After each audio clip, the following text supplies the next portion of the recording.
I got home earlier than usual. The rain had just begun, steady, patient, the kind that sounds like someone thinking too long. Dinner sat warm in the bag beside me, her favorite, a small gesture after another long day at work. I imagined her smile, the way she used to light up at the smell alone. That picture kept me company all the way to the door.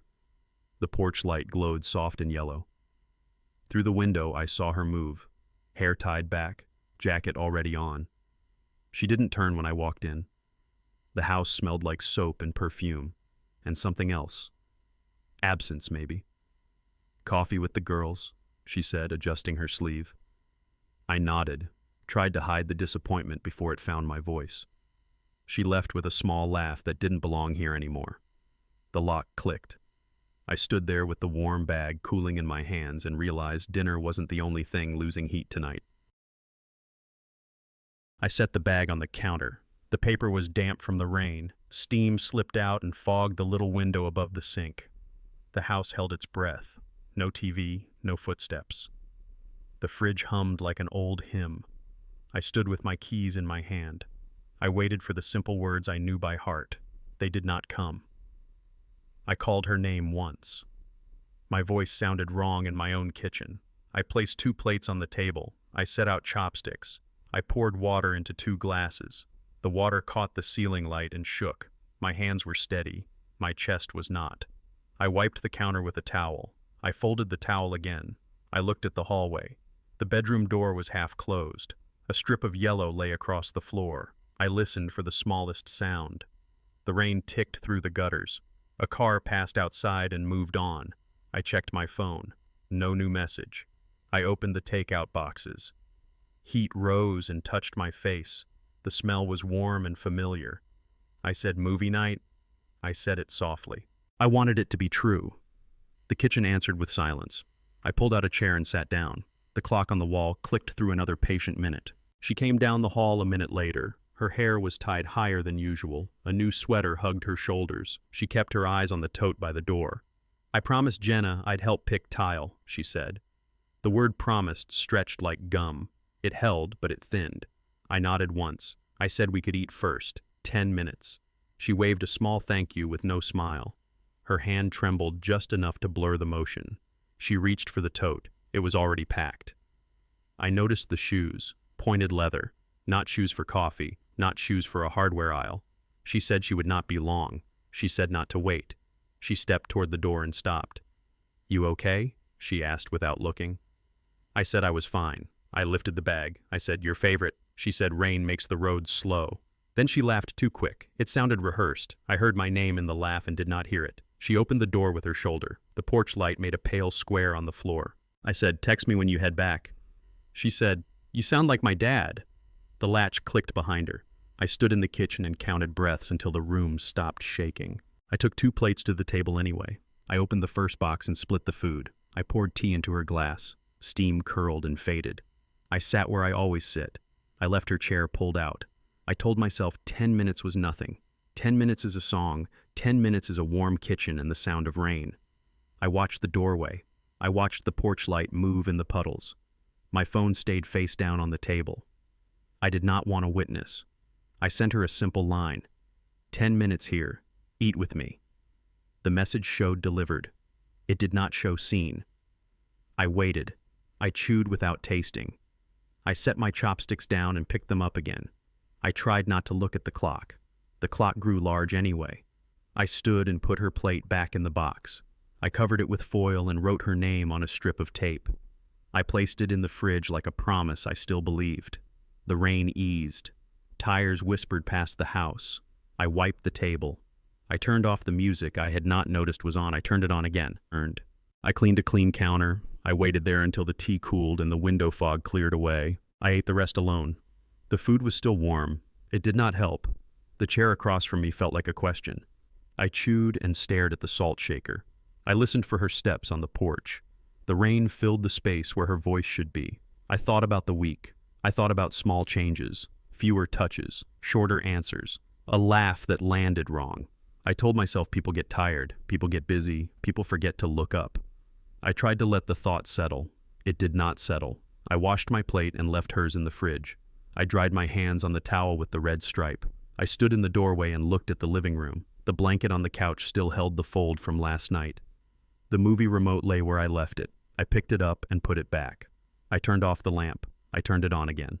The house did not change shape. The quiet did. The quiet grew edges. I locked the back door and checked the front door twice. I told myself she would text me soon. I told myself a third time. I sat on the couch and counted the seconds between cars passing outside until my eyes stopped stinging. She came back long after the rain had thinned. I heard the car door shut. I heard the keys search the lock, miss, and try again. I stood in the kitchen and waited. She stepped inside with a gust of wet air. Her cheeks were bright from the cold. Her eyes were bright from something else. "You're up?" she said. I said I work early. I said I asked you to text. She said she forgot. I said no, you decided not to. The words came out even. They did not feel even in my chest. She rolled her eyes. She said, "Can we not make a fight out of coffee?" I said, "If it is coffee, then say where and with who." She said, "Jenna."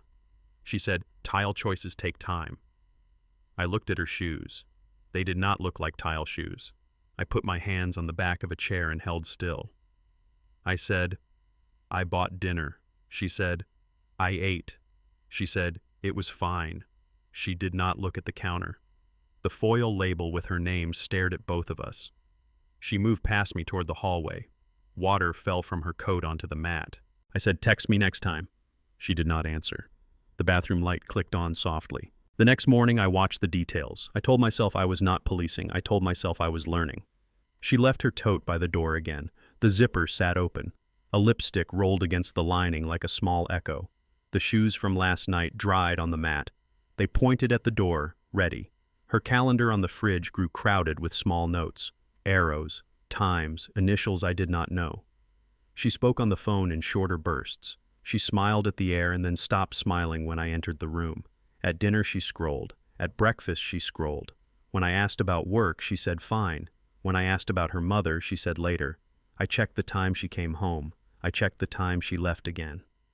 The numbers did not make a shape yet. They only made noise.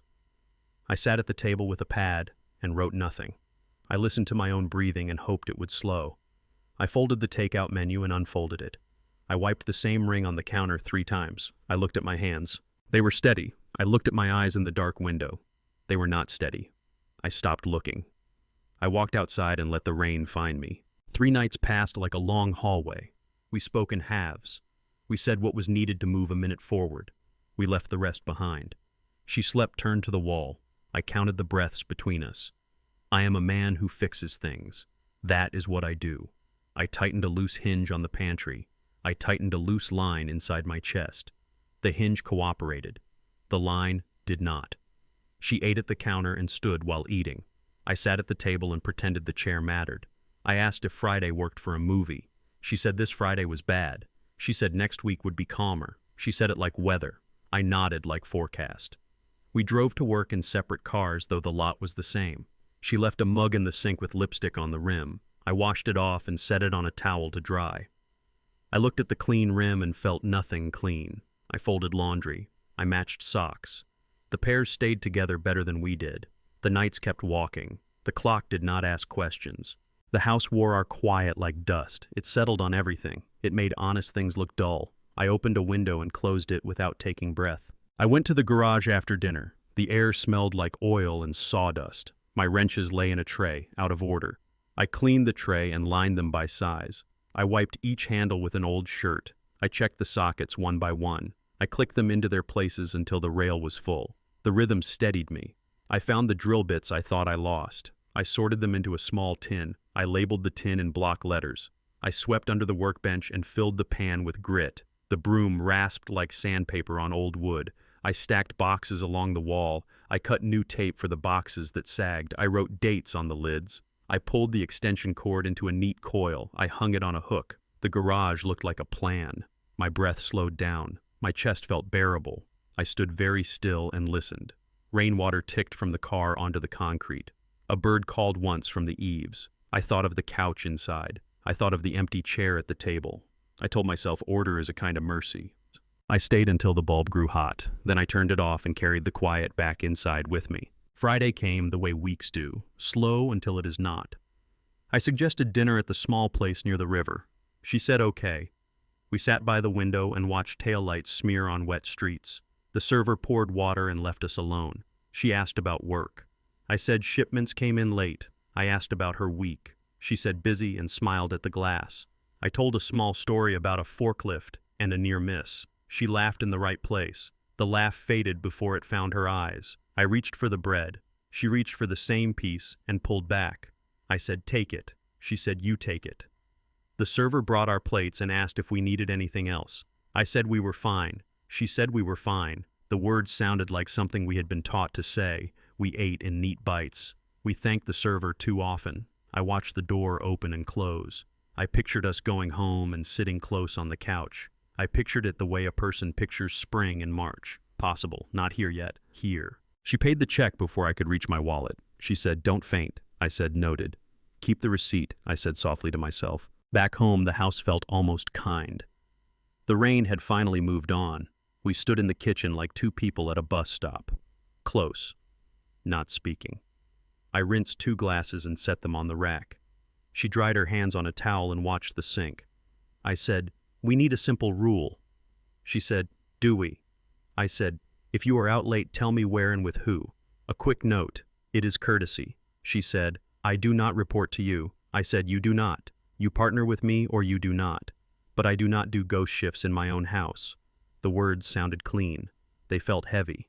She crossed her arms and stared at the window. She said, I am not 12. I said, then it should be easy. She said nothing. She set the towel on the counter and walked toward the hallway. I let her go. I leaned on the sink and watched the water run down the drain. It made a small circle and disappeared. I turned off the tap. I stood there and listened to the empty rooms. I told myself I had said only what I meant. I told myself that mattered. I believed it then, even if belief felt thin and borrowed. 3 days moved like wet concrete. She was steel. I stayed polite. Morning coffee, 1 word. Evening dinner, 1 fork. Her phone lived face down. My questions stayed simple. Her answers got smaller. I kept my tone steady. Please and thank you. I asked if Friday still worked. She said maybe. I asked about her mother. She said later. I wiped the counter and folded the towel. At night, I lay still and counted breaths between us. They felt like fence posts. I closed my eyes and tried to picture the old kitchen light, the one where we laughed without checking a screen. I told myself this was a phase. Work stress, family stress, a cold front that would pass. I told myself not to push. She left early the 3rd morning. The door clicked soft, then quiet. I stood in the kitchen with my keys in my hand. I said good morning to an empty room. It did not say it back. I changed my gym time. Evenings now, room for her space, room for my thoughts. The locker room smelled like rubber and soap. I tied my shoes slow. I watched the wall clock mark a clean minute. I lifted light and listened to breath. Between sets, I stared at nothing. A mirror held my face and did not help. I tried to file the week into drawers. Labels would not stick. I left the gym into thin air and sodium lights. Cars hissed by on wet pavement. I stood by my truck and checked my phone. No message, no missed call. Back home, I moved around her. She moved around me. We made a polite orbit and kept the distance clean. I said I would be out more this month. She said okay without looking up. In bed, the ceiling fan ticked like an old metronome. I breathed with it until the sound faded. Sleep did not come. A long night did. Friday brought a backyard cookout at Mark's place. Paper plates, folding chairs, smoke curling into a pale sky. Normal sounds for normal people.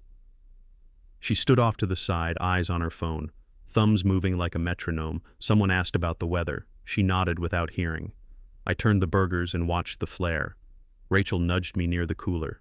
She okay? She asked. She looks elsewhere. She's fine, I said, and felt the word slip. Kids yelled near the fence. Mark argued with his brother about a game. Music hummed through a tin speaker. I kept my eyes on the grill. She laughed at something on her screen. The laugh had no place to land. I flipped a patty and pressed it flat. Juice hissed and smoked. I told myself to be civil. I told myself to keep pace with the afternoon. The clock on the deck slid forward. Even the sun looked tired. Jenna arrived late, jacket loud, voice louder. She hugged my wife too long. My wife held on too long back. They spoke with their faces close. Jenna did not meet my eyes. She looked at the grass. She told a fast joke that did not land. My wife laughed anyway. I watched the hug more than I watched the grill. Arms around shoulders, fingers pressing reassurance. A rescue, or the theater of it. They broke apart and stood like a small wall. I took a step toward the cooler. Jenna's gaze slid past me like water. It carried nothing. I plated 2 burgers and set them on the table. No one reached first. Flies came sooner than hands. I waved them off and waited. Jenna said she loved my wife's sweater. My wife said it was nothing. They smiled like mirrors. The song on the speaker changed. I felt the key shift too. Rachel found me again near the grill. "She okay?" she asked softer now. "She looks thin in the eyes." "She's fine," I said. "For now." The words hung there. They sounded like tape on a cracked window. Rachel squeezed my arm once, then left it alone. I breathed out and turned the flame low. Across the yard, Jenna talked with my wife. Their heads leaned in close. Jenna's hands moved a lot. My wife's hand stayed still. A football rolled to my feet. A kid pointed and I tossed it back. The arc was clean and easy. I watched it land where it was supposed to. I tried to picture us landing like that again. I tried to hear the old laughter. The grill snapped and spit grease. I closed the lid and wiped my hands. Mark asked if I needed ice. I said no. But I did, in a different way. Something needed cooling before it burned. Later, near the cooler, she came for a seltzer. I held the lid open. Condensation beaded and ran like small roads. I kept my voice steady. "Are we good?" I asked. "We're fine," she said to the can, not to me. "That wasn't the question," I said. I let the line sit. Jenna stood within earshot and pretended not to hear. I raised my volume by an inch, not a yard. "If you want later nights," I said, "schedule them. Tell me, no drama." My wife's smile thinned. "Public rules now?" she asked. "Public clarity saves time," I said. The words felt like a pane of glass between us. The deck went quiet at our corner. Not a scene, just a pause that made a shape. Jenna's eyebrows climbed and stayed there. I stepped back to the grill. My hands looked calm over the heat. Inside them, something shook. I held it still. She came to the railing with her can. "You don't own my hours," she said. No anger, just the edge of a blade. "I own mine," I said. "I don't loan them to question marks." The words sounded like they belonged to me. For once they did. She stared past my shoulder, her jaw set, her hand gripped the can too hard. The metal clicked under her thumb. "You're intense," she said. "It's basic," I said. "Tell me where you are when it's late. That's it." Jenna shifted her weight and studied a napkin. A chair scraped behind us and stopped. The party kept its soundtrack. Our corner kept its silence. My wife's smile returned, thin as tape. "We're fine," she said again. I nodded and let the word pass. It did not stick this time. She walked off with Jenna. I stayed at the grill and flipped the last burgers. Grease hissed like rain on hot pavement. The smell felt heavier than before. I placed patties on a platter and covered them with foil. No one needed more. The food had cooled along with the mood. I watched a fly land and leave. Mark asked if I was good. I said I was. He nodded like men do when they can't help. He changed the subject to sports. I carried the platter to the table. Paper plates curled at the edges. Pickles sweated in their bowl. A bun had gone stale in open air. She passed me without touching my sleeve. Jenna talked for both of them. I heard my name once. I let it float away. Soon the yard thinned. Chairs folded. Trash tied. I walked home beside her and felt like 2 strangers sharing a sidewalk. At home, she softened for the first time all week. She stood in the bedroom doorway and watched me untie my shoes. "I heard you," she said. "Time. Courtesy. You're right." I waited. She looked at the floor. "This week was messy," she said. "Work, my mom. I should have told you." "Why didn't you?" I asked. "You were busy," she said. I thought about my plate with her name on it. I said nothing. "Let me make it up to you," she said. "Dinner tomorrow. Just us. No phones. I'll plan it." I nodded once. She crossed the room and rested a hand on my knee. It felt like a flag of truce, light and careful. My chest eased, but not much. I held her gaze and let silence answer for me. We slept with a 2-foot treaty between us. I stared at the ceiling until the fan blurred. I told myself to wait and see. I tried to believe I could. She kept her word the next night. Small place downtown. Candlelight and chairs that wobbled a little. We talked like two adults who remembered how. She asked about work. She laughed at my story about the forklift. The server brought the check and she set her card down first. "Don't faint," she said. "Noted," I said. "Keep the receipt." I meant it as a joke and not a joke. She smiled and let it pass. On the walk to the car, she slid her arm through mine. "See, we're fine," she said. "We're on better behavior," I said. "That's not the same thing." She squeezed my arm and did not answer. At home, she baked brownies. She offered me a warm square on a napkin. Illusion has a sweet smell when it's fresh. "You're sweet when you're quiet," she said. "Quiet is efficient," I said. "You hear better." She laughed and turned away. The next evening we tried again. Small place off Main. Tables close, low light. A single candle between us that leaned when the air moved. The chair under me wobbled. I tested it once with a heel and let it be. We ordered simple. Soup for her, steak for me. The server poured water and left. For a moment the room felt honest. Forks, soft talk, the scrape of chairs.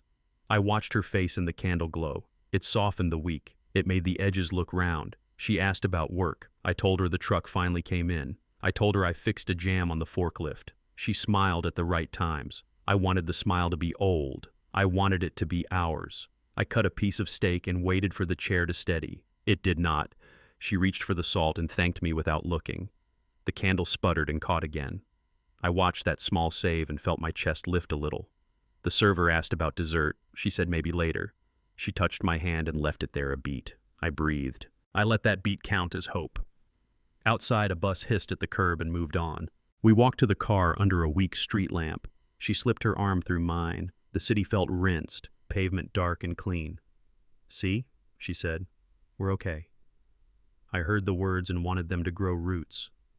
In the front seat, she looked at me and smiled. Not wide, a quiet curve. It looked like the one from our first winter. We drove without music. Tires hummed. Signals blinked. I tried to hold the picture of her face the way it was years ago. I tried to pin it to this night. The light hit red at 3 lights in a row. At the third, she looked out the window and fixed her hair in the glass. Her shoulders rose and fell in a small breath. I said nothing. I did not want to break whatever was holding. At home, she kicked off her shoes and left them neat by the door. She said she was glad we went out. She said it twice. I set my keys in the bowl and watched her tuck a loose strand behind her ear. The motion felt practiced, like a photo pose. I told myself love can also be practice. I told myself practice can still be true. The words sounded thin, but I kept them. The next afternoon she baked, flour on the counter, a small cloud of sugar in the air. The pan warmed the kitchen and drew me in. "Taste," she said, holding a corner and a napkin. It was rich and soft and sweet. She smiled when I nodded. "I can do another batch," she said. "Maybe take some to Mrs. Patel." I said sure. I washed the mixing bowls while she cracked more eggs. She hummed under her breath, a tune I did not know. The oven door clicked shut and the timer started its slow climb. She wiped the counter with short strokes. She checked her phone and turned it face down. "We should do dinner again," she said. "Somewhere new." I said okay. I wanted to believe in this simple day. The house smelled like a holiday, the kind that makes you forget the date. She laid a fresh square on a plate and set it next to my coffee. The plate had a chip on the rim. I traced it with a finger. She saw the motion and put her hand on mine for a second. Warm, then gone. The timer beeped. She lifted the pan and steam rose. It fogged the window for a heartbeat and cleared. That evening, I met Pete by the shop and helped him load a crate. We leaned on the tailgate when we were done. The air carried the smell of cut lumber and diesel. "You good?" he asked. I looked at the cracked asphalt and chose my words. "I'm setting lines," I said.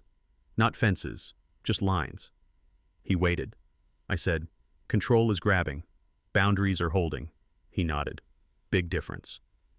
I told him I was trying to talk less and listen more. I told him I was trying to keep promises to myself.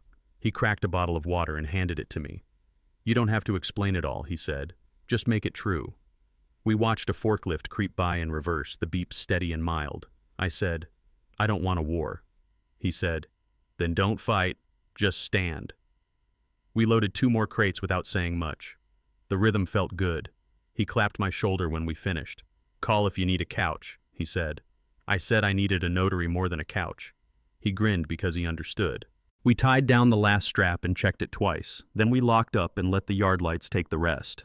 That night we sat on the couch with our screens and a show neither of us watched. The room held a tired peace. A phone buzzed. Not mine. The sound was small and sharp, like a coin dropped on tile. Her screen lit her face from below. 3 words glowed and vanished. Same place. 7:30. She reached late. She tapped the screen and set it face down. Her knuckles stayed white a second longer than needed. I looked at the TV and saw the reflection of both of us. We were a thin picture in a louder world. "Everything okay?" I asked. "Work thing," she said. "Scheduling." I nodded. The show moved on without us. She stood and stretched. "I might step out," she said. "Jenna wants to talk about the bathroom again." I said okay. I said it calm. The calm felt heavy, like a coat I put on in summer. She picked up her tote and checked her face in the black TV. I watched the door frame instead of the door. The air in the room shifted when she passed. The latch made its neat click.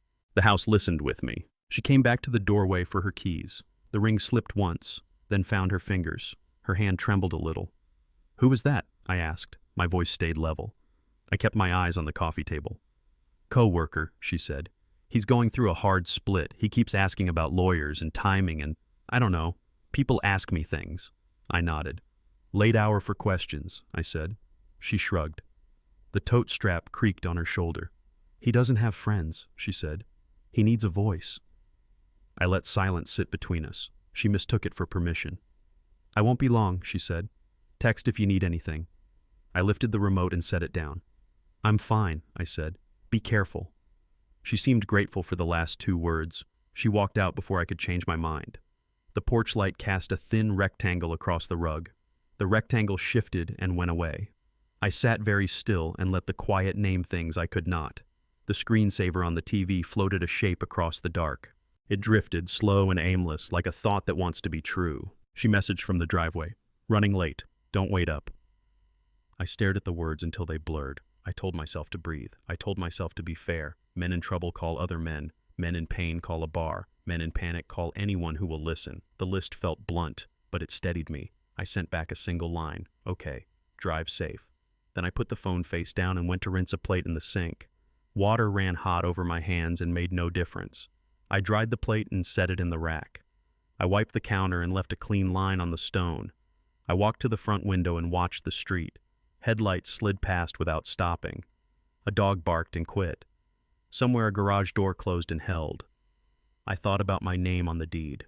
I thought about my name on my paycheck. I thought about names and what they bind. I said the word boundary in my head and felt it sit up straighter. I turned off the TV and let the house hear itself breathe.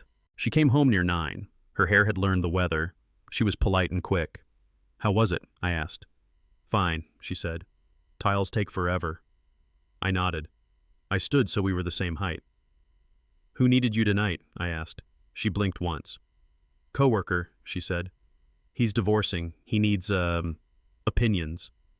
I held her gaze and kept my voice soft. "Men going through divorce look for a beer, not a married woman," I said. The line left my mouth and surprised me with how calm it sounded. She pressed her lips together. She walked to the sink and turned on the water, though nothing needed rinsing. "You're reading into things," she said. "You always do this." I said I was watching patterns.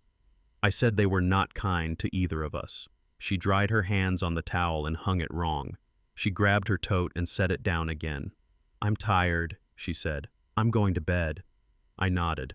The hall light cut a clean bar across the floor. She stepped over it and was gone. I sat at the table and took a pad from the drawer.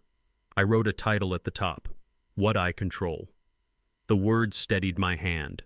I listed the simple things first: my hours, my paycheck, my truck, the tools I bought one by one, the accounts I set up and kept funded. I wrote the house and added a note about the mortgage and the dates. I wrote passwords and put a small mark by the ones I would change. I wrote habits: morning coffee, night walk, Call Pete on Fridays. I wrote lines I would not cross and lines I would not let cross me. I underlined respect and left space under it. I looked at the page and felt the room settle by a hair. I tore the sheet and started a second.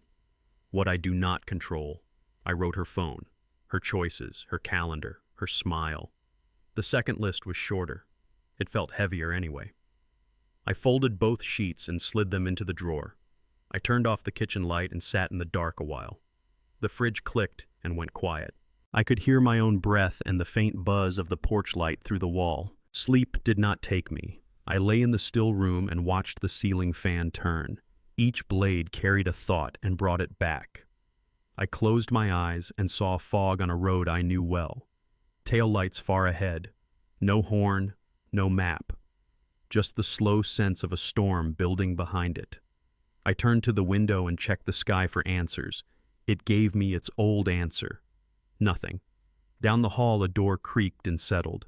Pipes ticked. The house made its normal noises. None of them helped. I sat up and put my feet on the floor. The wood felt cold. It helped a little. I went to the kitchen and poured water. I drank and waited for the sound of it to calm my chest. It did not. I stood by the sink and watched the yard light wash the fence. My reflection in the glass looked like someone I recognized but could not name. I told myself storms do not start with thunder. They start with a fine gray drift that seems harmless. I told myself I was not lost. I was mapping. I folded the thought and set it down with the empty glass. Then I went back to bed and let the dark finish its work. Morning came thin and gray. I drove to the bank before opening. The lot held 3 cars and a door-sized puddle. I walked inside when they unlocked. I asked to speak to a manager. I asked for separate accounts. I asked for new cards. My voice was even. My back felt straight. Forms slid across the desk. Dates, initials, sign here. I read every line. I crossed nothing out. I chose boxes that matched the truth. The clerk typed and did not look surprised. He had seen men like me before.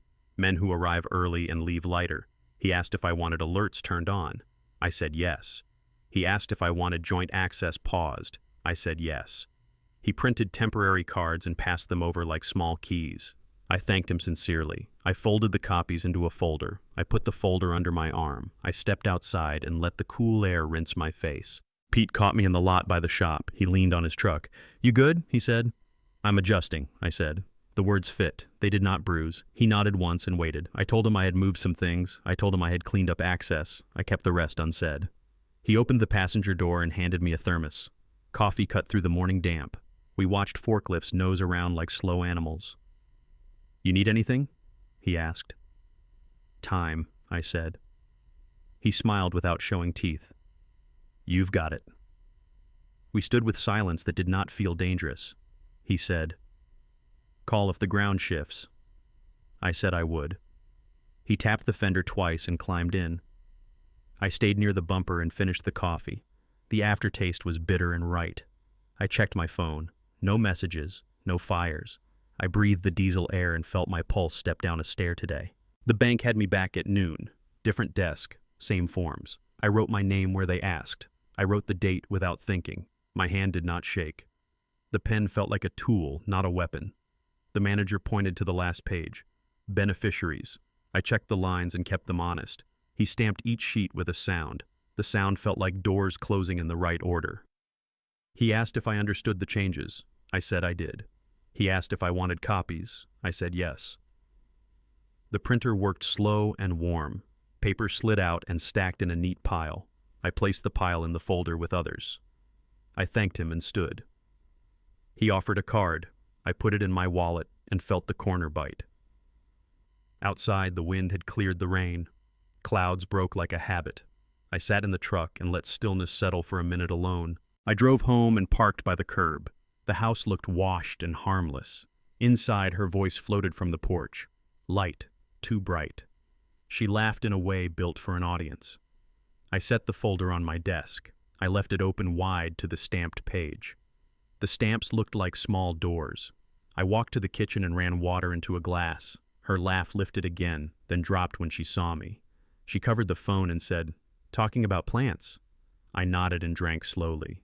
She moved to the far end of the porch and kept talking. The words were sweet and rounded. I wiped a drop from the counter with my thumb. I checked the back door and the window over the sink. Everything was locked. She kept the performance smooth. I let it play. When she ended the call, the porch went quiet too fast. Air rushed in where the act had been. I went to my desk and opened the laptop. The folder sat beside it like a witness. I logged into the bank and turned on every alert. I changed the password and saved it to a new file. I logged out. I opened the utilities and checked the names. I removed what did not need two hands. I printed confirmations and slid them under the folder clip. I opened cloud storage and set new keys. I logged out again. I made a list of subscriptions and canceled the ones tied to my card. I wrote dates by each entry. I wrote the word clean in the margin. I reset the lock code on the front door. I tested it twice. It felt exact. I sat back and looked at the screensaver drift across the monitor. A slow shape crossed a slow C. I let the new numbers sit in my head until they clicked into place for good. Evening brought a table set too carefully. Candles we never used. Plates we saved for guests. She smiled like the day was new. "Reset?" she asked. "Start over?" I looked at the spread and then at her eyes. "Reset is honesty," I said, "not choreography." She poured wine and pushed a glass toward me. I left my hand on the table. She talked about recipes and trips we could take. I listened to the parts that mattered. I asked where you were last night. She said she was with Jenna the whole time. I asked what the message meant. She said logistics. She said I was making storms out of mist. I let the words pass without catching them. We ate in neat bites. The candles burned bright. They gave no smoke. When the plates were clean, she reached for my hand. I let her touch land and leave. "Honesty," I said again. The words sat between the forks. She leaned back and studied me. "You're cold," she said. I shook my head. "I match temperature." She frowned at the candle. "You used to be kinder," she said. "I used to be heard," I said. The room went quiet, not hostile, just exact enough. She asked what I wanted. I said clarity. I said respect. I said a text when the night runs late. She said I was building rules to hold her still. I said I was building rails to keep us safe. She looked past me at the window's black square. "You make everything heavy," she said. "I make things real," I said. She gathered the plates and moved to the sink. Water ran hot and hissed on the pan. I stacked the glasses and wiped the table. We worked like careful strangers. When the kitchen was clean, she dried her hands and left the towel folded wrong. I fixed the fold and turned off the light. Pete texted about this game at O'Malley's. I said yes. I needed a room where the noise made sense.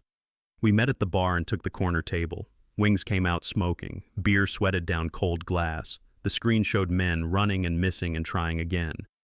I let the crowd carry my voice for a while. We yelled at a bad call and laughed at ourselves. The sauce burned in a good way. It tasted like space. Pete looked at me over the rim of his glass. "You look lighter," he said. "Maybe," I said. "Maybe not." He shrugged. "It comes and goes." The game tightened in the last minutes. We stood without meaning to. The shot rimmed out. We groaned like one person.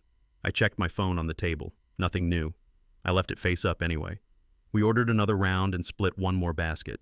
Freedom can sting. It can also clean you. Some nights. We stepped outside when the game ended. The night smelled like rain and smoke. Pete leaned against the brick. "You going to finish it?" he asked. I looked at the street and then at my hands. "Yeah," I said. The word felt calm. He nodded like he had already heard it. "There's calm in the finish," he said. We stood a while without talking. Cars rolled by slow.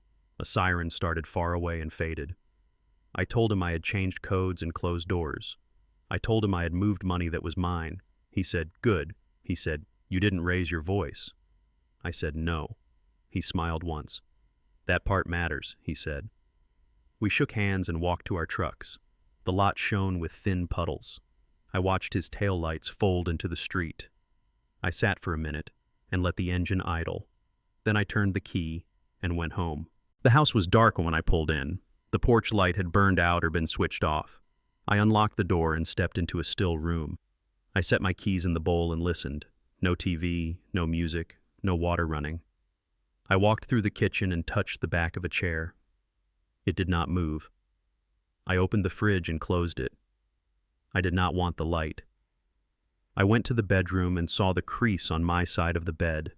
The other side was neat. I stood there and let my eyes adjust. The quiet did not press. It rested. I breathed with it until shoulders dropped. I told myself this was the last quiet night. I told myself calm is a tool, not a prize. In the hallway, the thermostat clicked once and went still.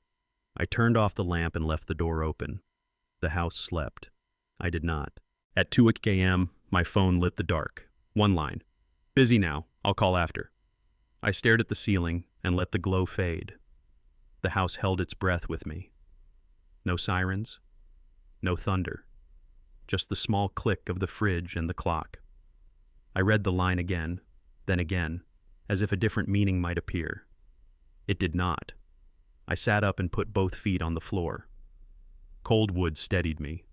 I unlocked the phone and typed, "Don't need the call, stay with him." I did not add a period. I did not add heat. I blocked the number right after the message left the screen. The room went more quiet than before.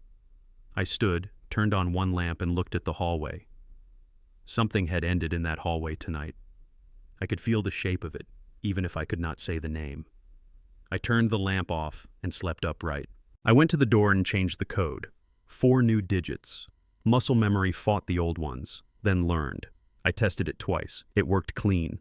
I opened the hall closet and pulled down 2 suitcases. I set them by the door like calm warnings. I packed what she reached for every day. Shoes, jeans, the soft sweater she wore on Sundays.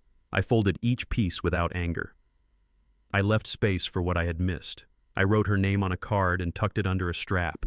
In the office, I set the folder on the table. Pages, stamps, dates. The order helped me breathe. I checked the windows and slid the chain into place. The kitchen looked smaller with the bags in view. The clock kept time like nothing had changed. I stood in the doorway and listened to the house. It made the same sounds, but they pointed somewhere else. I waited for tires outside. Headlights swept the window and stopped. The knob turned and failed. Knuckles hit the wood. Once. Twice. Erin opened the door. I walked to the entry and undid the deadbolt. I left the chain until I saw her eyes. I slid it back and stepped aside. She came in fast, breath high, hair damp. "What is this?" she said. Her gaze found the suitcases, then the folder. The room changed for her at the same speed it had changed for me. I said nothing. I kept my hands still. "You can't lock me out," she said. "You're being crazy." I pointed to the clock and then to the door. "It is late," I said. She said she was with friends. She said phones die. She said I should trust. I looked at the screen on the table. It was dark. It did not help her. I let the silence answer the parts I no longer believed. She looked smaller then. I walked to the table and lifted my phone. I tapped the screen and watched the last message glow. I turned it so she could see the time. "Friends don't call at 2 a.m., I said. The words were soft. They carried weight anyway. She said I was reading shadows. She said I was inventing a problem. I set the phone down and opened the folder. Pages lay in order, stamps, dates, signatures. I slid the top sheet toward her. "Clarity," I said. She did not pick it up. She stared at the print like it might rearrange. "You filed?" she asked. I said I made appointments. I said I put rails on a road that had none. She said we could talk. She said we could reset. Her hands found the suitcase handle and let go.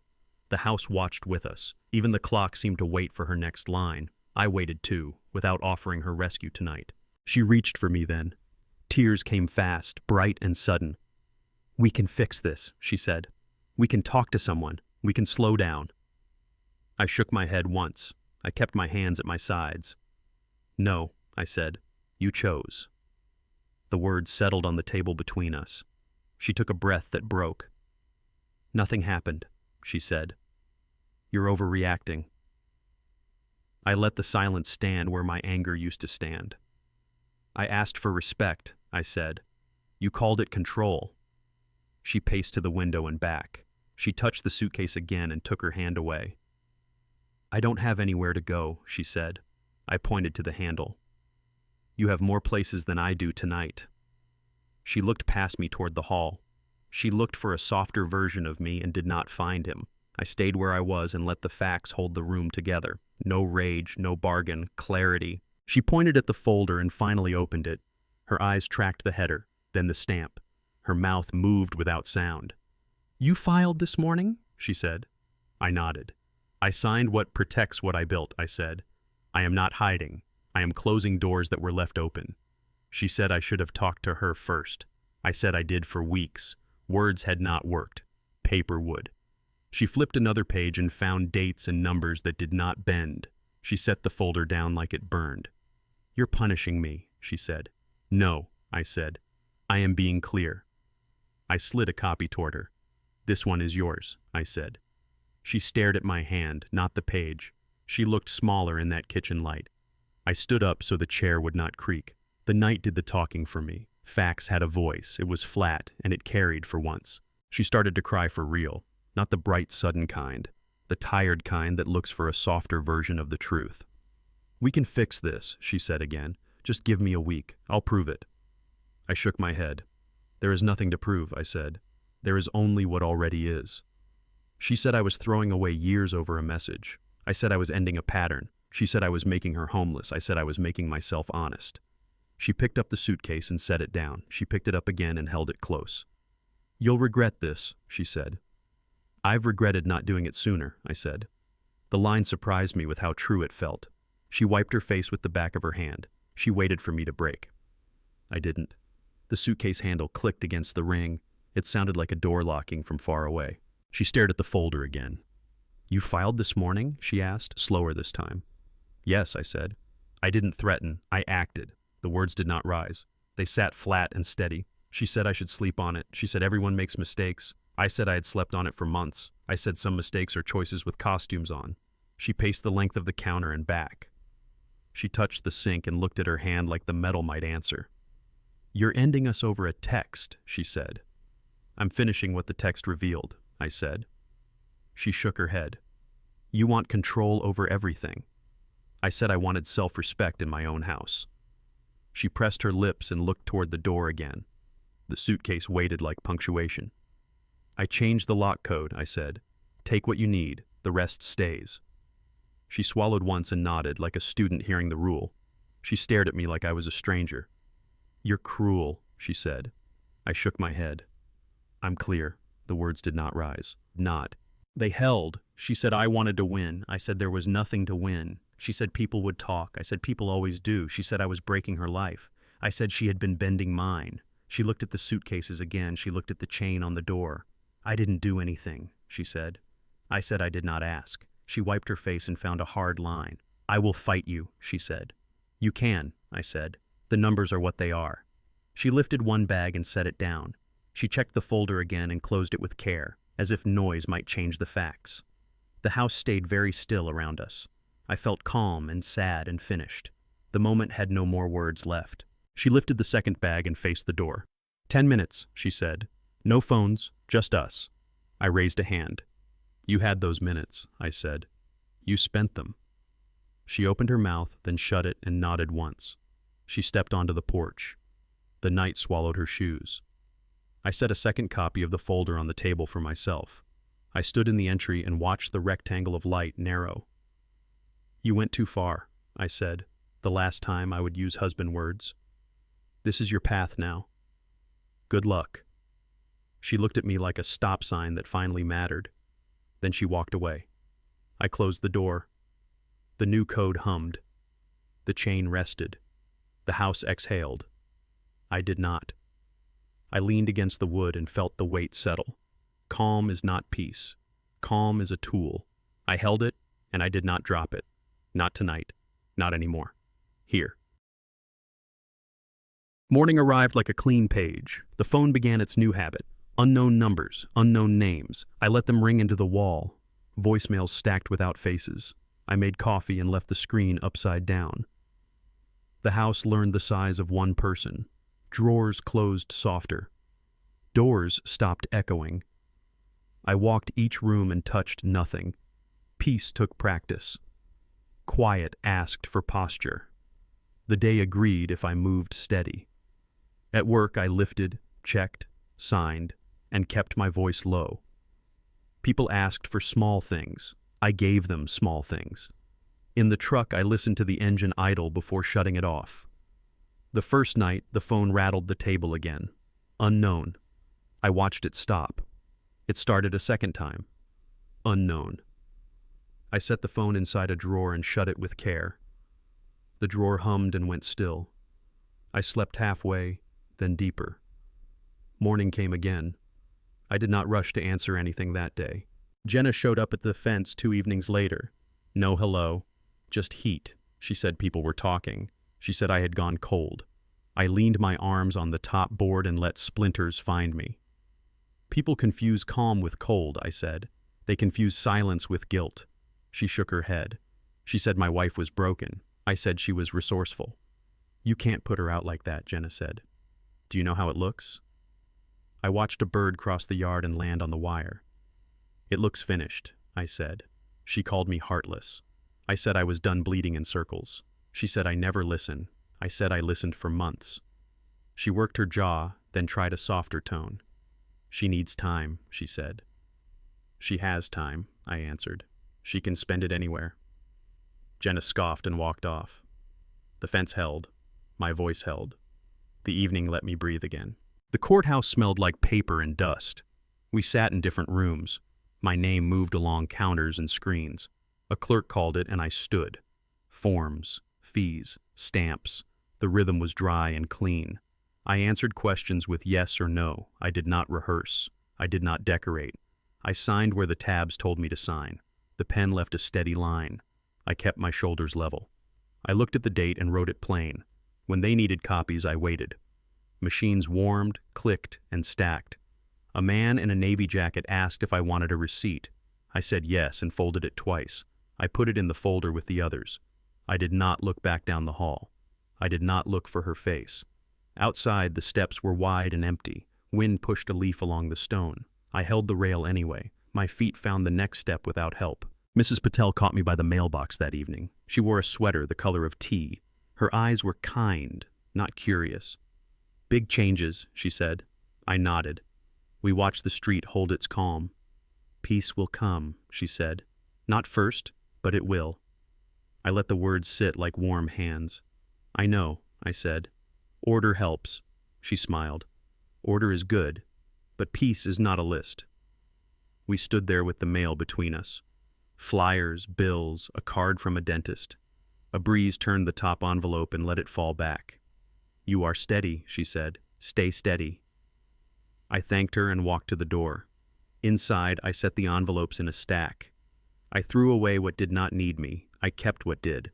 The house felt less like a verdict and more like a room again. I washed one cup and let it dry. The rack held it without effort today. Days learned a cleaner shape. I went to the gym after work. I parked in the same space and tied my shoes tight. The weights were honest about effort. Metal did not lie. I counted sets aloud in a low voice. I let the number finish before starting the next. Sweat made its own weather. Breathing made its own prayer. I showered, dressed, and drove the way home. At the shop, I kept my desk spare. 1 pen, 1 pad, 1 mug. I answered calls and sent invoices on time. Lunch was simple. An apple, a sandwich. I walked around the building twice and felt the air choose me back. Evenings were quiet and even. I cooked enough for one and cleaned as I went. I slept earlier, not better, then better. Morning coffee tasted like a promise I could keep. I did not watch the door. I did not chase the phone. Routine held me where words had failed. Pete hosted poker in his garage on Saturday. The buy-in was light. The stories were better than the hands. Mike brought wings and a lopsided grin. Someone argued about a blown call from last season. I smiled without trying. The table felt sturdy. Chips clicked like small metronomes. I folded often. I stayed in when the cards felt warm. The heater rattled. A radio whispered through static. Pete poured me a soda and slid it over. Good to have you here, he said. Good to be here, I answered, and meant it. We told old stories and let them be enough. I lost a hand I should have won and laughed anyway. My shoulders came down an inch. My jaw unclenched without permission.